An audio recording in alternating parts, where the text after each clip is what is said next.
Boa noite, minhas queridas, meus queridos. Hoje nós estamos no 22º episódio do nosso podcast Histórias que Transformam, que são histórias de pessoas que passaram por superações, são histórias que inspiram, que motivam e que transformam a vida de vocês. É o nosso objetivo e é o que eu tenho ouvido falar recorrentemente nas mensagens que nos são direcionadas depois dos episódios. Vão se inspirar, tá? Como é que tá, Rita? Tudo bem com você? Tudo bem, Gabriel. Muito, Prazer estar aqui. e muito obrigado da nossa parte por você ter vindo, por você ter passado pelo processo de inscrição e estar aqui com a gente. Eu sou casada, né, com a mesma pessoa aí que vai fazer um pouco da parte dessa história. Certo. Meus pais não são mais vivos, né? A minha mãe faleceu jovem, de 55 anos. Meu pai também já não é mais vivo. Eu sou a caçula de 7 irmãos. Tenho 3 filhos. É o Marcelo, o Tiago e o Alexandre. 3 meninos. 3 homens, Eu sei que é homem, mas três meninos que eu falo, né? meninos, é. E aí, você pode falar a idade deles? O Marcelo tem 35 anos, o Thiago tem 32 e o Alexandre tem 17. Você tem neto ou neta? Tem um neto, que é o Danilo. Com que idade, Danilo? Danilo tá com 5 anos. Ele faz aniversário no mesmo dia do pai dele, E a que dia o aniversário? dia 20 de dezembro. No dia que o Que pai dele legal. fez 30 anos, ele nasceu. Vamos lá, eu quero saber o seguinte: quem custeava a sua vida era o seu marido. Sim. Era o seu marido. E qual a atividade que ele exercia? Meu esposo era taxista. O nome dele é Antônio. Antônio. E nós nos conhecemos, ele já era taxista. Tá. Ele é um pouco mais velho do que eu, assim, com uma diferença boa de idade, 18 anos mais velho. E então eu me casei muito jovem. E o meu primeiro filho nasceu, o Marcelo, eu tinha 17 anos. Quando você o conheceu, ele já estava há quanto tempo nessa atividade? Acho que uns 12 anos, por aí. 12 anos, tá. E aí, pessoal, eu já sei o que aconteceu e você vai me comentar. Porque aí começa a sua vida a ter alguns desafios, não é isso? Muitos. O que aconteceu com o seu marido, se eu não me engano, inclusive, quando ele estava trabalhando, não é isso? Sim. Não é isso? Ele teve. O que Ele, aconteceu? ele foi diagnosticado com epilepsia de início tardio, né? Quando eu me casei com ele, eu não sabia. E logo assim que a gente casou, uns 3 anos depois, ele começou a ter alguns episódios de estar machucado, porque ele às vezes dormia dentro do carro, isso é comum na vida de um taxista. E ninguém sabia por que que ele acordava. Aí eu falava assim, eu acho que é porque você deve ter se mexido, né? E tocou o pé Machucou. na embreagem do carro, alguma coisa assim. E quando foi um belo dia, os taxistas viram ele tendo uma crise dentro do carro dele. Enquanto dirigia. Não, isso lá no estacionamento do aeroporto, parado. Amém, graças a Deus.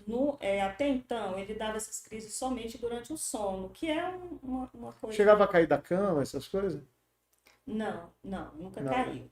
Tá. E aí, ele... Os amigos Isso taxistas. assim, aí em casa ele nunca tinha dado. Ele tinha dado, né, lá enquanto ele estava lá. Entre uma corrida ou outra, sempre tem aquela coisa de dar um cochilozinho. Tá. Às vezes ia muito cedo, terminava o dia lá, então dormia um pouquinho até começar as corridas, porque os voos começavam a chegar às 6 horas Pois da manhã. é, e eu sei porque eu já fui muito. Hoje eu uso mais Uber, mas eu usei muito táxi. Ele era Sim. táxi, né? Táxi. Eu sei que é muito concorrida aquela fila, né? Se eu não me engano, eu conversava muito com os taxistas. Às vezes você passa um dia inteiro, faz 3 Era ou desse 4 jeito. viagens, Não sei né? como é que tá hoje, mas era assim. Eu me lembro. Hoje deve estar um pouco pior, talvez, porque hoje tem muito Uber, né? Tem muito Uber. Entendeu? Agora, eu tenho visto alguns taxistas também se adaptarem, né? Mas vamos lá. Aí o que acontece? Amigos do seu marido contaram para você? Você conhecia esses amigos? Sim. Aí nesse dia que ele foi pego tendo uma crise dentro do carro, chamaram o SAMU e aí me ligaram, né? A gente tinha telefone em casa e me contactaram e falaram, olha, seu esposo aconteceu isso e ele está no hospital de base. E aí chamei uma amiga e fomos lá. Nessa época eu nem dirigia, né? O carro ficava com ele. E aí ele foi diagnosticado, que até então não era, e passou a tomar medicação. E aí ficou bastante tempo sem ter nada, voltou a trabalhar. Ele voltou a trabalhar? Eu não sabia. voltou a trabalhar, era a única pessoa, era a única renda da nossa família, né? Sim, mas ele voltou a trabalhar, mas ele se medicava para não ter as crises. Medicava. E aí, Gabriel, o que que aconteceu? Foi uma época que teve um estresse muito grande na vida de todos os taxistas, porque teve por conta de uma briga que teve entre categorias, né? Aqueles que queriam trabalhar mais barato e os taxistas do aeroporto, e eles começaram a perder corridas e, consequentemente, a renda começou a cair. Então, foi um período de estresse.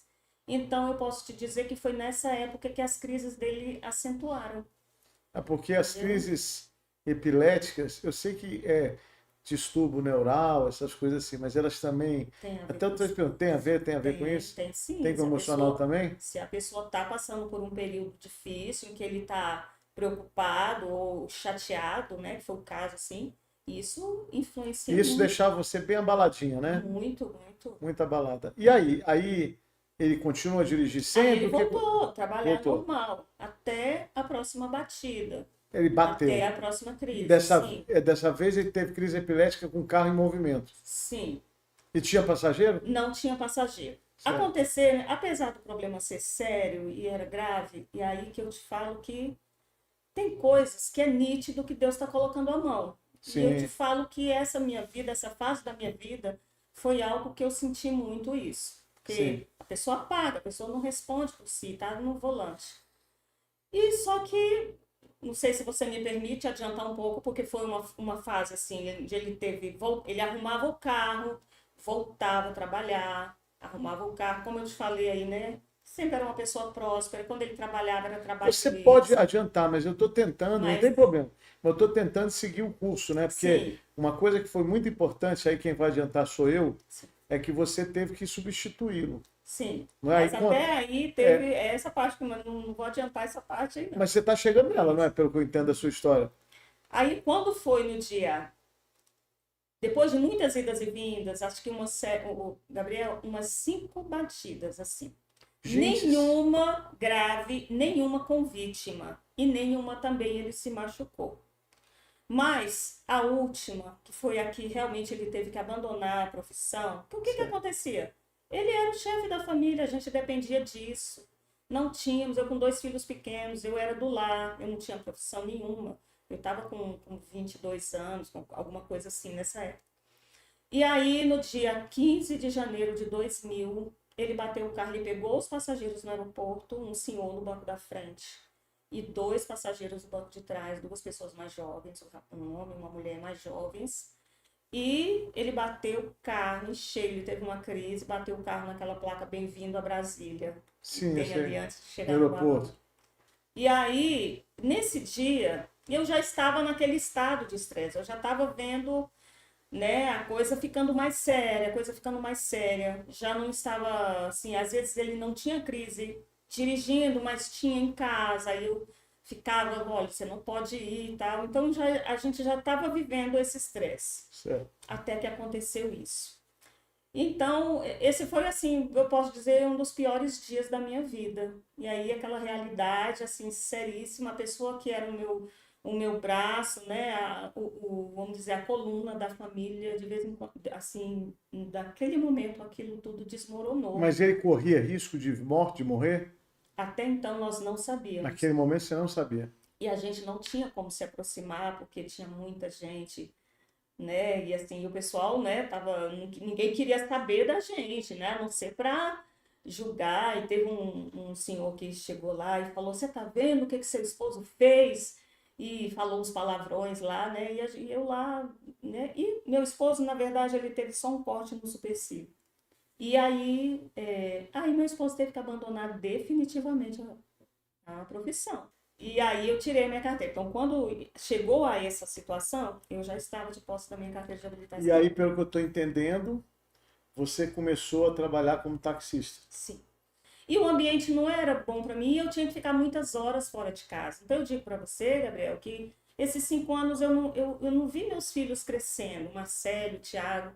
Foi um período assim que eu fiquei assim, um pouco distante deles. Essa fase, tipo assim, claro que eu estive com eles, eu ia para casa todo dia, mas eu não desfrutei daquela fase da vida Eu deles, entendo perfeitamente entendeu? isso.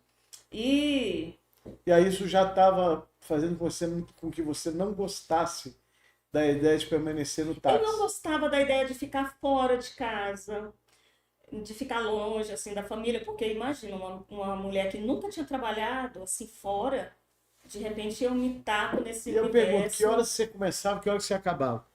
Porque Ah, a é muito vida taxista é cedo, é bem muito bem puxada. puxada. E Não aí? tinha muito horário, né? Às vezes terminava, porque às vezes o voo atrasava. O último voo nessa época, eu não sei como é que tá agora, mas o último voo nessa época era 22 horas. E aí, nesses anos, realmente não estava já rendendo aquilo que um dia havia rendido. Então, quando a gente, como eu só trabalhava no aeroporto, Gabriel, até mesmo porque era mais seguro do que eu ficar Também, na rodando. rua, É. tinha assaltos naquela época, inclusive teve mortes e tal. E aí, parado um dia, eu e outros colegas estávamos parados debaixo de um, era tá ali na localiza, ali debaixo de uma árvore, O e centro da vimos um localiza. rapaz conversando que Eu sou ele cliente da alugava, localiza. conversando lá, que alugava carro. Aí eu, como é que é isso? Você aluga carro e tal? Ele eu tenho um carro, meu carro particular e eu atendo clientes das locadoras. Aí pronto, aí aquilo entrou na minha cabeça e pronto, eu tenho que fazer isso. Aí eu pedi para minha irmã comprar um carro para mim, um carro preto, um carro que pudesse atender essa faixa, né? E me joguei nisso, aluguei meu táxi e fui trabalhar. Só que no primeiro ano deu muito certo. No segundo já não deu muito, já não tinha mais aqueles clientes, tinha muita gente picareta, mal pagadora e não deu certo. Aí, uma amiga minha tinha ido almoçar lá em casa, gostou da minha comida e eu tava nessa coisa de, pô, eu tenho que fazer alguma coisa. O táxi estava alugado, mas era pouco. Eu trabalhando já não era tanto, tive que alugar ainda era menos. Aí a colega falou assim, Rita, por que você não faz uma marmita? Sua comida é tão boa. Vai trabalhar de vendendo, você vai ver. E me explicou como é que fazia e tal. E aí eu falei assim, quer saber de uma coisa? Eu vou experimentar isso. E fiquei 7 anos vendendo marmita. Fiz uma clientela que eu não dava conta de atender. Eu vou fazer uma pergunta que é uma brincadeira, viu? Nossa. Você, como motorista de táxi, é uma grande cozinheira? Ou você, como cozinheira, é uma grande motorista de táxi? Ou você, como cozinheira, é realmente uma boa cozinheira? Você Olha, entendeu as a piada, né? pessoas dizem, É. né? Dizem que eu cozinho bem. E também dizem que eu dirijo bem. Você já ouviu esse tipo de brincadeira? Sim. Venci da vergonha e aí o pessoal começou a gostar da minha comida. Aí teve um dia que eu cheguei e foi muito engraçado. Fui Mas só os passar, taxistas ou mais gente? não, quem quisesse. Ah, Eu passava nos pontos, né? Nos locais onde eu oferecia era e aquele isopor? isopor e eu vendia, comprava aqueles recipientes branquinhos de isopor, Sei. são muito comuns. Sem os redondinhos, que tem E umas isso. tampinhas de E eu isopor. colocava todas elas dentro de um isopor. Tá, Teve época que eram dois e isopores, como é que você carregava 75 isso? no carro. Eu tinha um Ah, então carrinho. você tinha um carro, tá? Tinha. Sempre uma preguiça com um carro. E aí teve um dia que eu cheguei e o pessoal saiu correndo atrás de mim, né? Disputando. Porque eu chegava nesse ponto e o pessoal, eu já tinha poucas, né? Já tinha distribuído várias. Quantas marmitas você levava? Eu cheguei a fornecer 70, que era o máximo que eu podia, mas às vezes ainda faltava gente.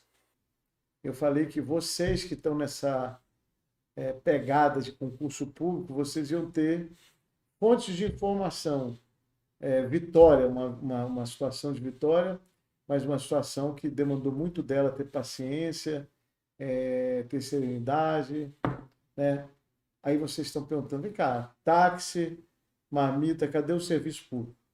Né? Então, você, pelo que eu entendi, e agora vocês vão começar a ouvir, pelo que eu entendi, você então chegou num determinado momento e falou, não, está saturado, agora eu quero mudar, eu quero fazer uma coisa que Sempre era... foi um sonho meu ir para o serviço público. Ah, sempre foi um sonho.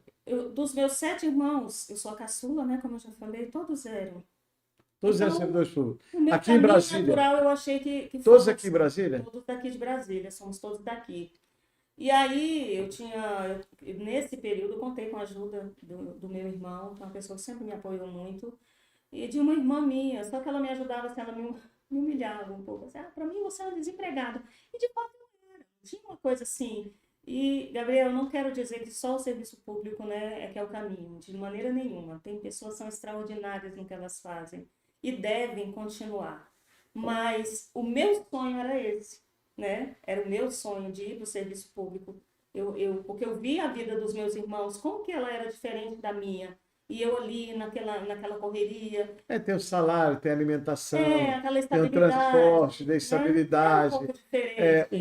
o dinheiro sempre vem no final do Sim. mês, E eu entendeu? já tinha feito outros concursos, mas nunca tinha chegado nem a ser classificada. E nesse período que eu estava vendendo marmita, eu comecei a. Não é que eu comecei, mas eu falei, bom, eu vou fazer concurso, né? Eu não posso ficar perdendo meu tempo aqui, porque isso aqui também não é uma coisa que eu vou poder fazer para a vida toda. Por Que conta idade você né? tinha? Eu já tinha, quando eu fiz esse Em concurso, 2008, em 2008, eu já estava com 36 anos. 36 anos. Uhum. Tá? Meu filho pequenininho, o mais novo tinha 1 ano quando saiu esse E esse concurso. concurso era para quê? E qual? Esse concurso era para, ele tinha para especialista em nível técnico. O nível técnico era agente social e cuidador social.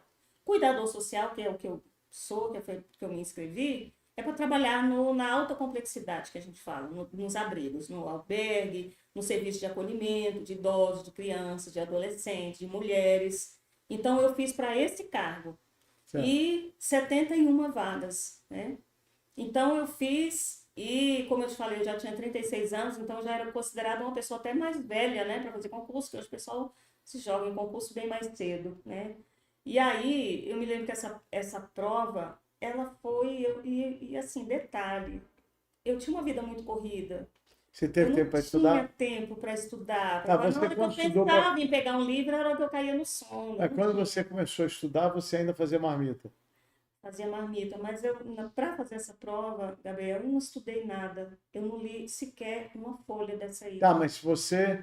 Porque você não pôde parar a sua atividade, Não né? tinha como, eu não tinha aquele pique de estudar, Sim, entendeu? Porque a minha vida já estava em outra esfera, na esfera da corrida pela subsistência, que é o que muitas mulheres claro. vivem, essa corrida, né, para ganhar o dinheiro, para suprir a necessidade própria dos filhos.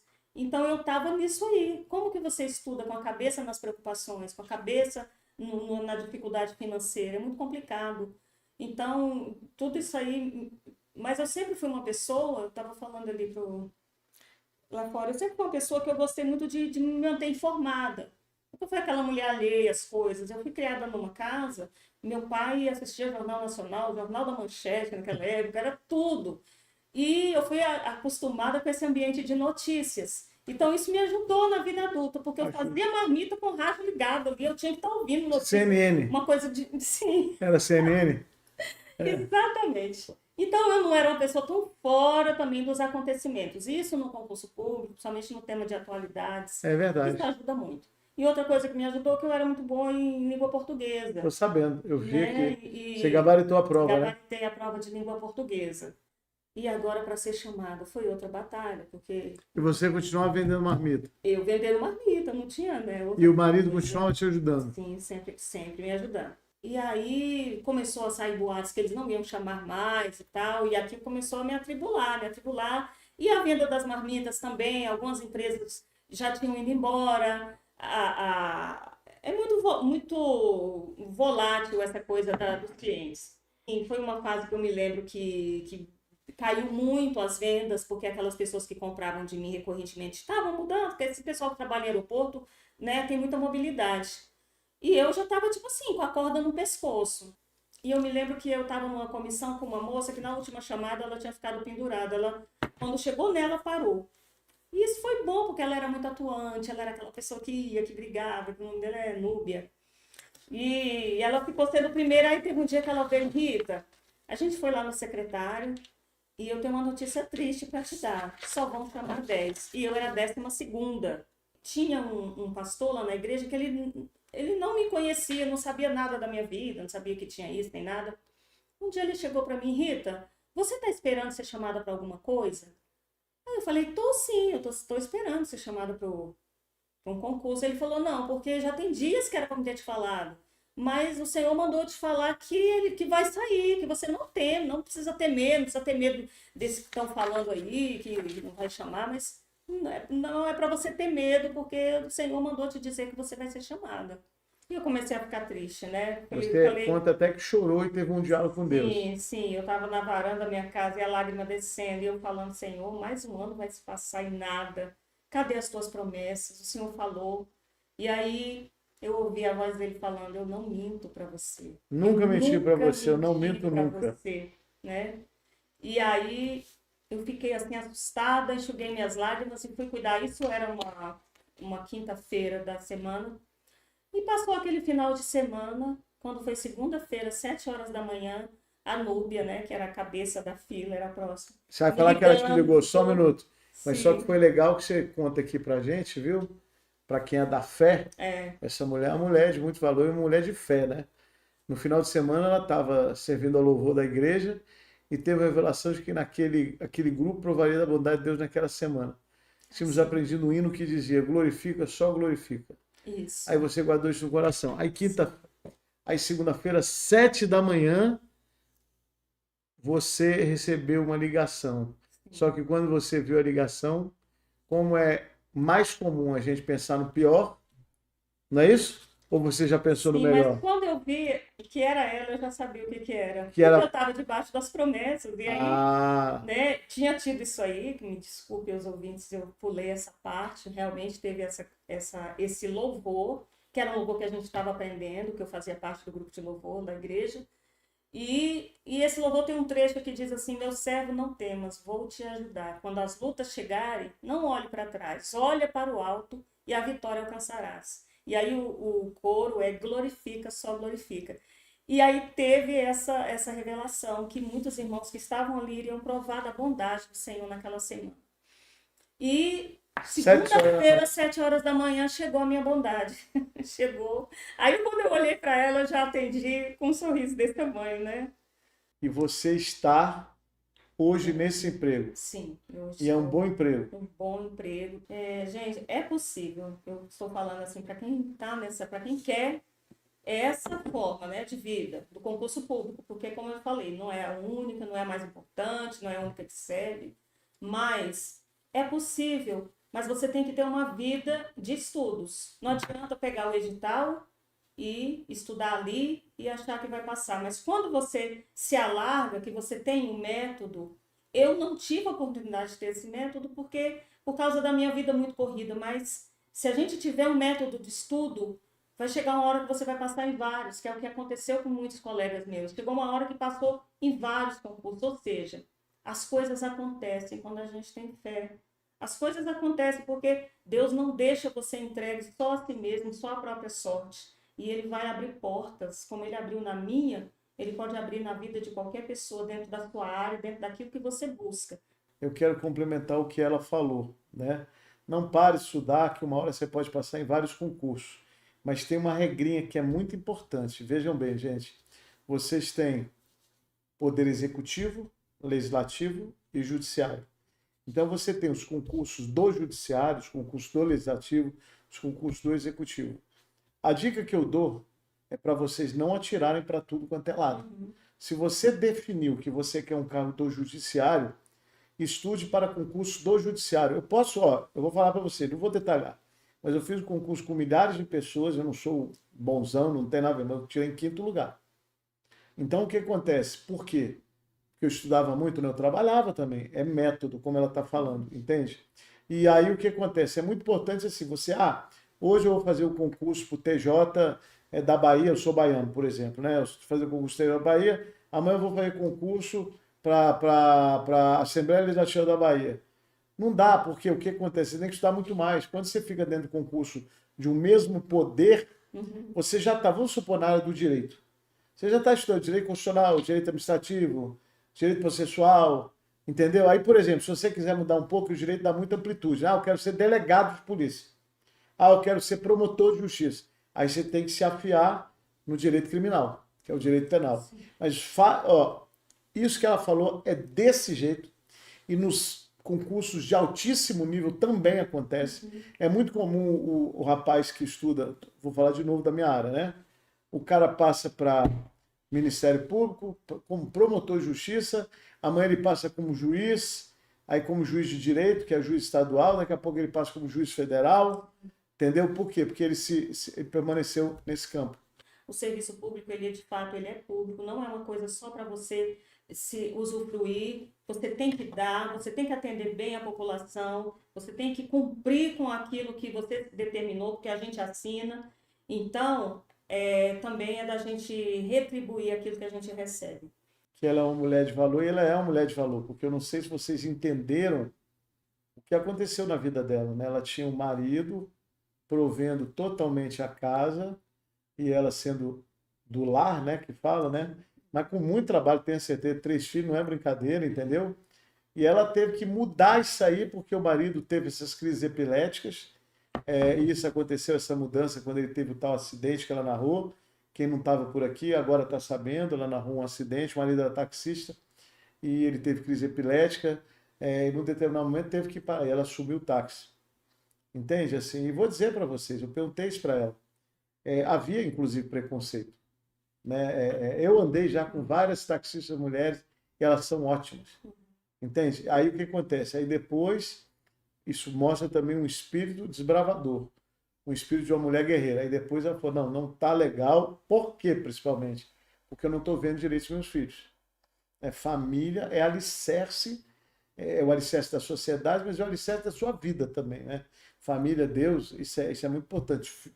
Quando eu falo família, eu falo filho. Aí ela foi fazer marmita, que ela cozinha muito bem. Entendeu? Eu, aliás, estou morrendo de fome, né? Se eu tivesse uma marmita aqui, eu ia comprar de você. Mas ela não mexe mais com isso, que hoje é servidora pública. Mas aí o que acontece? Aí passou um tempo, ela falou, quero melhorar. Isso é muito importante, gente. Queiram sempre melhorar. E sempre há espaço para crescer. Assim como sempre há espaço, e tem tudo a ver com o que a gente está falando, para aprender. Eu posso dizer com segurança, nós não vencemos sem Deus. Ele é o centro de tudo. Ele é quem derrama. E às vezes a gente fala assim, nada vai cair do céu, tem coisas que caem. As coisas assim a gente tem que buscar, mas nem tudo a gente buscou. Quantas coisas você tem na sua vida que apareceram, que vieram, sem nem você estar esperando. E na vida de todo mundo é assim. E se aconteceu que eu venci, todos que fizerem esse caminho, que não desistirem, vão vencer também, porque eu não sou melhor do que ninguém. Muito obrigado de coração, muito obrigado mesmo. E um beijo para vocês. A gente se vê na semana que vem. Valeu demais.